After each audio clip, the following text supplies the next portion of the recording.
Medieval nuns sometimes slept in their coffins as a daily reminder of their mortality.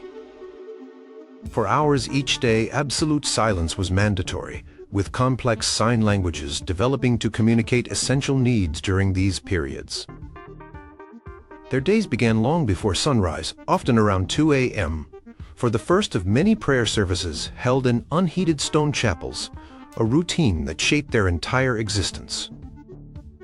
Forget your cozy bed and snooze button. These women lived a life of discipline that modern minds can barely fathom, and their daily chores were a testament to this unwavering commitment. Number 12. The never-ending laundry battle. Imagine a world without washing machines, without hot running water on tap, without gentle detergents. Now imagine having to keep the habits and linens of an entire community of nuns clean. This was the reality of laundry duty in a medieval nunnery, a chore that was both physically demanding and relentless. The process began with collecting the soiled garments, heavy woolen habits, linen undergarments, altar cloths, and bedclothes. Water, a precious commodity, often had to be hauled by hand from a well or nearby stream, bucket by heavy bucket, regardless of the weather. In winter, this meant dealing with icy water that numbed hands to the bone. The soap used was typically a harsh concoction, often homemade from animal fats and wood ash, creating a strong lye. While effective at cleaning, it was brutal on the skin, leaving hands chapped, red, and sore. Nuns would soak the laundry in wooden tubs, then beat the dirt out of the fabric using wooden paddles or by scrubbing the clothes against rough stones. This wasn't a gentle swish. It was hard, repetitive labor, requiring significant upper body strength. Stubborn stains required even more vigorous scrubbing. Rinsing involved more hauling of water, ensuring all the harsh soap was removed. Then came the wringing done by hand, twisting the heavy waterlogged fabrics to expel as much moisture as possible. Drying was entirely dependent on the weather. On sunny, breezy days, clothes could be spread on bushes, laid out on grassy banks, or hung on lines if the nunnery possessed them. In damp or cold weather, drying became a significant challenge.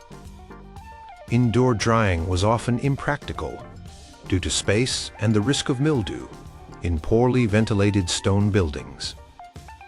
Sometimes, clothes might be hung near the kitchen hearth, but this was a limited solution. This cycle repeated constantly. With limited changes of clothing, items needed to be washed frequently. For a nun assigned to laundry, it was a back-breaking, never-ending task, often occupying large portions of her day. There were no shortcuts, no modern conveniences, just sheer physical effort and the knowledge that as soon as one load was done, another would be waiting. The smell of damp wool and harsh soap would have been a familiar scent in the washhouse area of the nunnery. Number 11. Graveyard duty and contemplating mortality.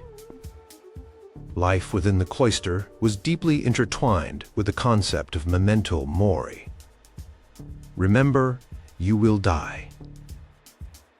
The nunnery's cemetery was not just a place for the departed. It was an active part of the spiritual landscape, and its upkeep was a solemn chore. Nuns assigned to graveyard duty were responsible for more than just tending to the final resting places of their sisters.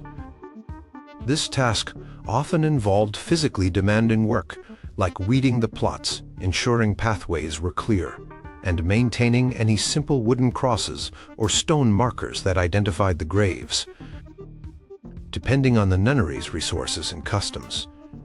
This could also involve planting simple hardy flowers or herbs, not for elaborate decoration, but as a sign of respect and remembrance. In some accounts, It suggested that nuns might even participate in the digging of graves for their deceased sisters. This act, while physically strenuous, served as a powerful and direct confrontation with mortality. The earth they tilled for sustenance was the same earth that would eventually receive their bodies. This direct involvement in the burial process would have profoundly reinforced the temporary nature of earthly life and the importance of preparing the soul for eternity. The sounds of digging, the smell of freshly turned soil, the sight of the empty grave, these were potent reminders. Beyond the physical labor, graveyard duty was a meditative practice. Working amongst the graves of sisters who had lived the same disciplined life, prayed the same prayers, and faced the same challenges, provided a tangible link to the community's past and its future. It was a quiet space for contemplation, where the daily prayers for the dead took on a more immediate significance.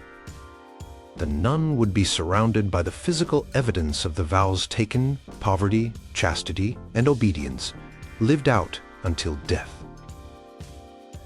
The very act of caring for this sacred ground was a form of prayer, a service to those who had gone before, and a preparation for one's own inevitable end. The graveyard was a silent teacher, constantly whispering of the transient world and the promise of the next. Number 10. When silence was golden and minor. One of the most striking aspects of medieval monastic life for both monks and nuns was the emphasis on silence. While not absolute 24/7 silence in all orders or at all times, extended periods of profound quiet were a core tenet of the daily routine. This wasn't merely about avoiding idle chatter. It was seen as crucial for fostering an atmosphere of prayer, contemplation, and inner peace, allowing God's voice to be heard without the distraction of human speech. For nuns, this meant many of their daily chores were performed without uttering a single word. Imagine trying to coordinate tasks in the kitchen, the scriptorium, or the garden entirely without speaking. To navigate this, many monastic communities developed intricate systems of sign language. These weren't just a few simple gestures. They could be surprisingly complex, allowing for communication of essential needs, instructions, and even warnings. A particular hand movement might signify bread, another water, another fetch the avis, or it's time for vespers. Learning this sign language was part of a novice nun's training. These signs varied from order to order and even from convent to convent, forming a unique, internal mode of communication. The enforcement of silence was taken very seriously. Breaking silence inappropriately could result in penance. Designated areas like the church, the cloister walk, the refectory, during meals when readings were often done aloud, and the dormitory were typically zones of strict silence. There might be specific times and places, like a parlor or during designated work periods, if speech was absolutely necessary for a task where limited talking was permitted. But the overarching culture was one of quietude. This deep silence, punctuated only by the sounds of prayer, work, and nature, would have created a very different sensory world from our own noisy modern lives. It was a discipline, a way to train the mind away from worldly distractions and towards the spiritual. Performing daily chores, from the simplest sweeping to more complex craft work, in this atmosphere of enforced quietude required immense focus and a different kind of awareness. Number 9. Brewing ale. God's liquid bread. In medieval Europe, ale was not just an alcoholic beverage for recreation. It was a dietary staple, often safer to drink than water, which could be contaminated. For medieval nunneries, brewing their own ale was a common and essential chore, ensuring a supply of this vital drink for the community and sometimes for guests or the poor they aided. Nuns, therefore, became skilled brewers, mastering a craft that required knowledge, precision, and physical labor. The brewster or cellarer nun would oversee this important operation. The process began with malting the grain, usually barley. This involved steeping the grains in water until they began to sprout, then drying them in a kiln. The heat of the kiln halted germination and developed the sugars necessary for fermentation. This malting process itself was a significant undertaking. The malted grain was then coarsely ground, a task often done by hand with a quernstone if the nunnery didn't have access to a watermill. The ground malt, known as grist, was mixed with hot water in a large vessel called a mash tun. This mashing process allowed enzymes to convert the starches in the malt into fermentable sugars. After mashing, the sweet liquid, called wort, was drained off. The wort was then boiled, often with herbs like gruit, a mixture of herbs such as bog myrtle, yarrow, and heather used before hops became widespread, to add flavor and act as a preservative. Hops, when they did come into use, provided bitterness and better preservation qualities. Once boiled and cooled, the wort was transferred to fermentation vessels, and yeast, often harvested from previous brews or occurring naturally, was added. The yeast would then work its magic, converting the sugars into alcohol and carbon dioxide over several days or weeks. This entire process, from malting the grain to tapping the finished ale, involved heavy lifting, careful temperature control without thermometers, and meticulous cleanliness to prevent spoilage. Nuns would have managed large fires for heating water and boiling the wort, carried heavy sacks of grain, and scrubbed out large vats. The ale they produced was typically a small beer, relatively low in alcohol, intended for daily consumption as part of their diet, providing hydration and calories. It was often referred to as liquid bread, highlighting its nutritional importance. Brewing was a respected skill, vital for the self-sufficiency and well-being of the entire nunnery. Number 8.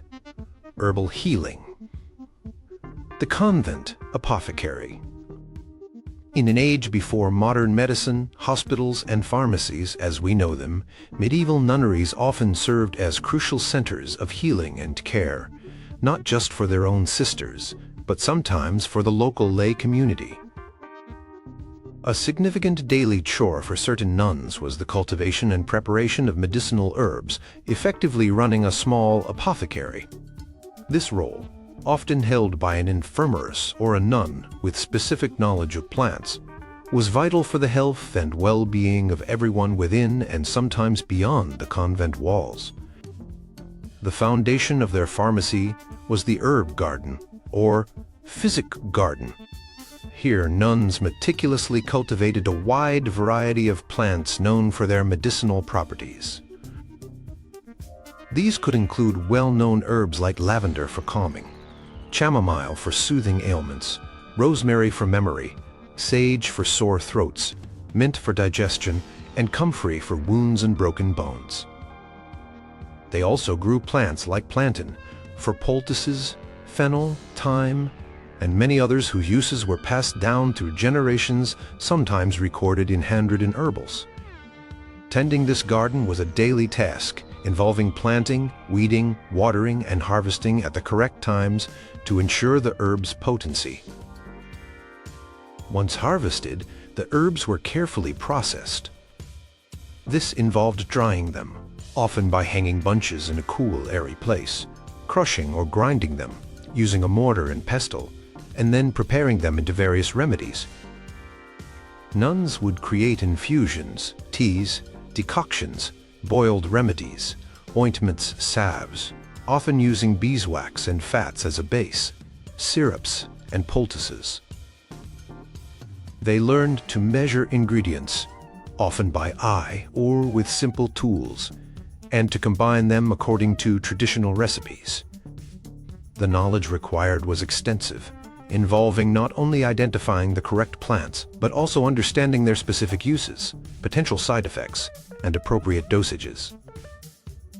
Caring for the sick in the nunnery's infirmary was an extension of this chore.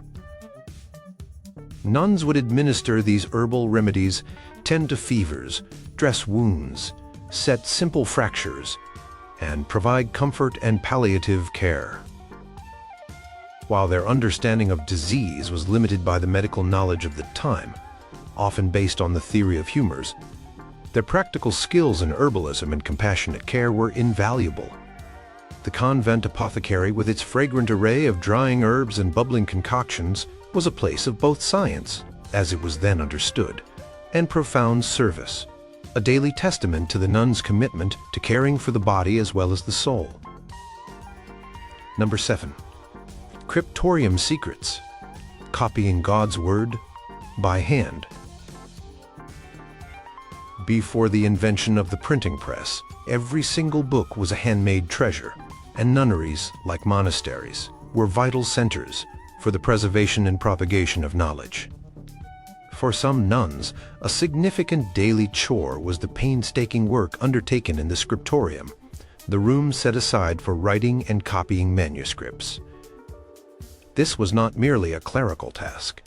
It was considered a sacred duty, a way to disseminate God's Word and preserve important texts, both religious and sometimes classical. The process was incredibly labor-intensive, demanding immense patience, skill, and dedication. It began with preparing the writing surface, which was usually parchment, made from animal skin, often sheep or calf, or vellum, a finer quality parchment from younger animals. The skins had to be scraped, cleaned, stretched, and smoothed to create a suitable surface for ink. Nuns might be involved in this preparation, or the prepared skins would be acquired. Then faint horizontal and vertical lines were meticulously ruled onto each page, using a pointed tool ensuring the text would be straight and evenly spaced. The scribe nun would then begin the slow process of copying, usually from an existing manuscript.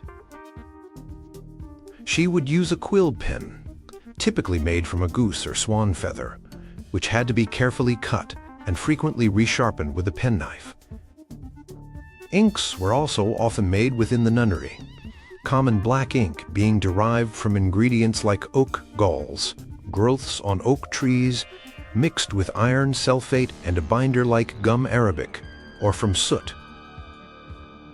Colored inks for headings, rubrics, often in red, hence the name, or illustrations were made from various ground minerals or plant-based pigments.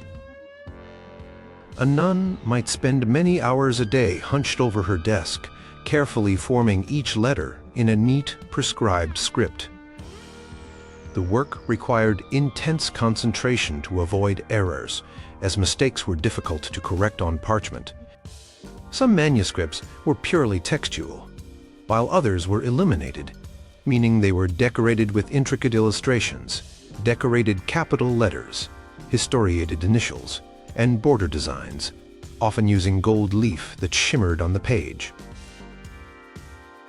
These illuminations were works of art in themselves, created by skilled nun artists. This chore was physically demanding, causing eye strain, backaches, and cramped hands. It could take months, or even years, to copy a single large book. The quiet diligence of the Scriptorium was a cornerstone of medieval learning and faith. Number 6. Feeding the flock and themselves. Kitchen drudgery. The kitchen, in a medieval nunnery, was the heart of daily sustenance, and the chores performed there were relentless and vital for the survival and well-being of the entire community. Forget pre-packaged meals or electric stoves. Cooking for a group of nuns, which could range from a small handful to several dozen or more, was a physically demanding and time-consuming operation, managed by designated kitchener nuns. Their day would start early, often before dawn, to prepare the first meal. The primary source of heat for cooking was an open hearth, or, in more developed nunneries, a large stone fireplace, sometimes with rudimentary ovens built into the side. Managing the fire itself was a constant task, hauling wood or other fuel, keeping the flames at the right intensity for different cooking methods like boiling, stewing, roasting if meat was permitted and available, or baking. This meant dealing with smoke, soot, and intense heat. Bread was a staple, and if the nunnery had its own bakehouse, nuns would be responsible for kneading large quantities of dough and baking loaves in a wood-fired oven, a hot and laborious process. The food itself was often simple and based on what the nunnery could grow in its gardens, receive as tithes or donations or purchase if funds allowed. This meant a diet largely centered on grains, oats for porridge, barley, wheat for bread, seasonal vegetables, root vegetables like turnips and parsnips, leafy greens like cabbage and kale beans and peas, and perhaps some fruit. For many orders, especially stricter ones, meat was forbidden or restricted to the sick, with fish being a common substitute, particularly on Fridays and during Lent. Nuns would be responsible for gutting and cleaning fish, plucking fowl if permitted, and preparing all vegetables from scratch, washing, peeling, and chopping. Food preservation was another crucial kitchen chore, as there was no refrigeration. Nuns would salt, smoke, dry, or pickle foods to extend their edibility through the lean winter months. This involved processing large quantities of produce or meat fish when it was available. Pots and pans were heavy, often made of cast iron or pottery, and cleaning them with sand or harsh abrasives and cold water was arduous. The kitchener nuns had to plan meals, manage supplies carefully to avoid waste, and ensure food was ready at the designated times for the communal meals in the refectory. It was a cycle of preparation, cooking, serving, and cleaning up, day in and day out, often with limited resources and basic tools. Number 5. Needle and thread. More than just mending.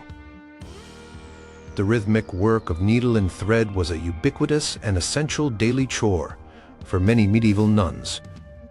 This encompassed a wide range of activities, from the purely practical mending of everyday garments to the creation of elaborate and sacred textiles. For an enclosed community striving for self-sufficiency, the ability to make and repair clothing and other essential fabric items was paramount.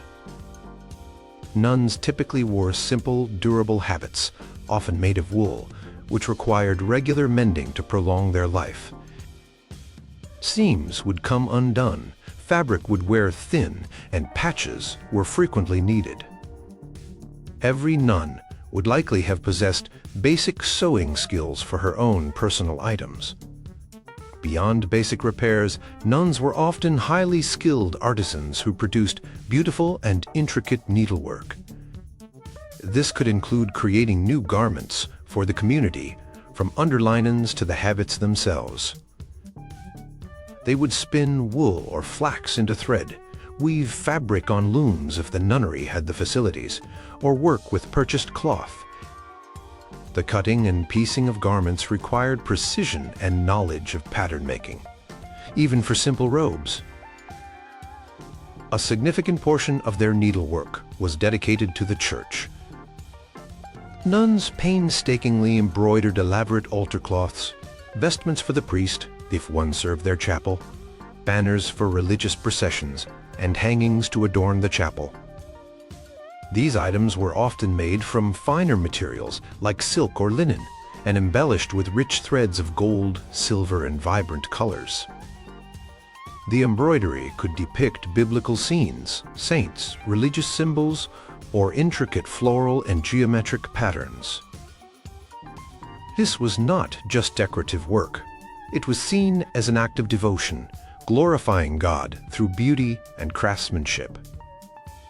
Such pieces required immense skill, patience, and countless hours of meticulous stitching. The eyesight of nuns could suffer from such close, detailed work, often done in poor light. Some nunneries also became known for producing tapestries or other fine textiles that could be sold or gifted, providing a source of income or fostering relationships with patrons. Whether it was darning a hole in a stocking, stitching a new veil, or embroidering a magnificent cope, the work of the needle was a constant, quiet presence in the daily life of a medieval nun, a blend of practical necessity and profound spiritual expression. Number 4. The pre-dawn wake-up call, vigils, and matins. The medieval nun's day was rigidly structured around the opus Dei, the work of God, which consisted of 8 canonical hours of prayer. The very first of these, and arguably the most challenging, was the office of vigils, also known as matins, and sometimes nocturnes. This service took place in the dead of night, typically starting around 2 a.m. or even earlier, depending on the order and the time of year. Imagine the discipline required to rouse oneself from sleep in the cold darkness, day after day, year after year, without fail. There were no alarm clocks. A designated nun, the excitatrix, might be responsible for waking the others, perhaps by ringing a small bell or knocking on doors. The nuns would rise from their simple beds, often just a straw pallet on the floor or a hard wooden board in the communal dormitory. They would dress quickly and silently in their habits and make their way, often by the dim light of a few strategically placed candles or oil lamps, to the unheated stone chapel. In winter, the chill in these large, drafty buildings could be bone deep. There was no lingering, no easing into the day. Duty called immediately. The vigil service itself was lengthy, consisting mainly of the recitation or chanting of numerous psalms, readings from the scriptures, and writings of the church fathers and prayers. Much of this would have been memorized, and the services were conducted in Latin. The purpose of this nocturnal prayer was manifold: to keep watch and pray while the world slept, to emulate the angels who praise God ceaselessly, and to begin the day with an act of total dedication before any worldly concerns could intrude. It was a time for deep contemplation and intercession. For those nuns whose voices were part of the choir, it also required vocal stamina and precision, even in the middle of the night. Following vigils, there might be a short interval before lauds, the sunrise prayer, or in some traditions, lauds followed directly. This pre-dawn period of intense prayer set the spiritual tone for the entire day. It was a powerful act of asceticism and devotion, a reminder that their lives were primarily dedicated to God. While other chores filled the daylight hours, it was this profound commitment to nocturnal worship that truly defined the rhythm and sacrifice of the monastic life for a medieval nun. Number 3. Mucking out. Not just for farmers. While the image of a nun is often one of serene prayer or delicate needlework, the reality of medieval convent life, especially in nunneries that aimed for self-sufficiency, included some decidedly unglamorous but essential agricultural chores. Many nunneries kept a small number of animals to provide food materials or labor, and caring for these creatures, including the mucky task of cleaning their living quarters, fell to the nuns. This wasn't the work of hired farmhands. In many cases, it was part of the daily grind. Depending on the size, wealth, and location of the nunnery, the types of animals might vary. Chickens were common, providing eggs and occasionally meat. Their coops would need regular cleaning to remove droppings and soiled straw, and fresh bedding laid down. Pigs might also be kept, valued for their meat and ability to consume scraps. Pigsties are notoriously messy, and mucking them out involved shoveling manure and filth, a strenuous and odorous task. Some larger or more rural nunneries might have kept a cow or two for milk, which in turn meant butter and cheese production. Cleaning a cow byre with its accumulation of manure and wet bedding was heavy work. Donkeys or oxen might be kept for plowing fields or hauling goods, and their stalls too would require daily attention. This chore involved more than just removing waste. Nuns would have to transport the soiled bedding and manure to a dung heap, where it would eventually decompose and be used as valuable fertilizer for the convent's gardens and fields, a crucial part of their sustainable agricultural cycle. They would need to provide fresh straw or other bedding material for the animals, ensure they had clean water, and feed them. This meant hauling buckets of water, carrying feed, and understanding the basic needs of each type of animal. For nuns assigned to these tasks, it was hard physical labor, often performed in all weathers. It required strength to wield pitchforks and shovels, and a certain fortitude to deal with the smells and the less pleasant aspects of animal husbandry. However, it was vital for the community's sustenance. The eggs, milk, and meat, where permitted by their rule, contributed directly to their diet, and the manure was key to the productivity of their crops. This mucking out was a tangible expression of the Benedictine principle of ora et labora, pray and work, demonstrating that no labor, however humble, was beneath a person dedicated to God. Number 2. Toiling in the fields. The convent garden. The garden was the lifeblood of many medieval nunneries, a place of intense labor, but also essential sustenance. For communities striving for self-sufficiency, the produce grown within their own walls or in adjacent fields formed the backbone of their diet. The daily chores involved in cultivating these gardens were demanding, varied, and entirely dependent on the changing seasons, requiring nuns to become skilled horticulturalists through practical experience. The work began with preparing the soil.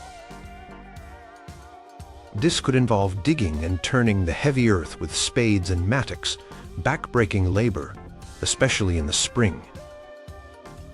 If the nunnery had access to a plow animal like an ox or donkey, nuns might guide it.